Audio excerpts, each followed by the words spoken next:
Ako po ay isang Pinoy. Lumaki po ako sa farm. Ako po ay Filipino. Ang nanay ko po ay Filipina. Ako po ay isang Pinoy.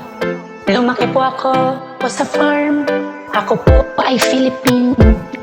Ang nanay ko po ay Filipina. Ako po ay isang Pinoy. Lumaki po ako sa farm. Ako po ay Filipino. Ang nanay ko po ay Filipina. Ako po ay isang Pinoy.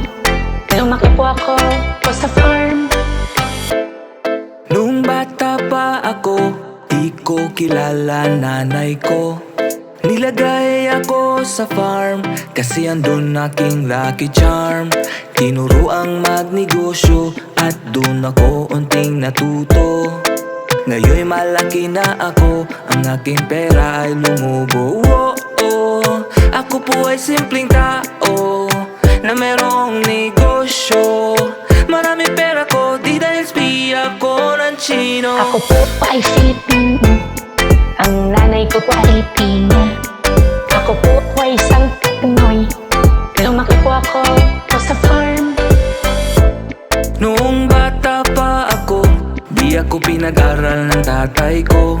Sa aming farm ako nag-schooling, tutorial lang ni Mang Robilin.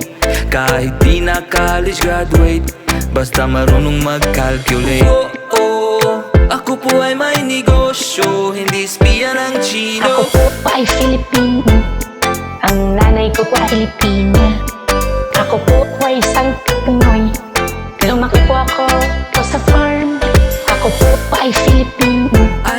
Ang nanay ko po ay Filipina. Ako po ay isang Pinoy. Lumaki po ako sa farm. Ako po ay Filipino, ang nanay ko'y Filipina.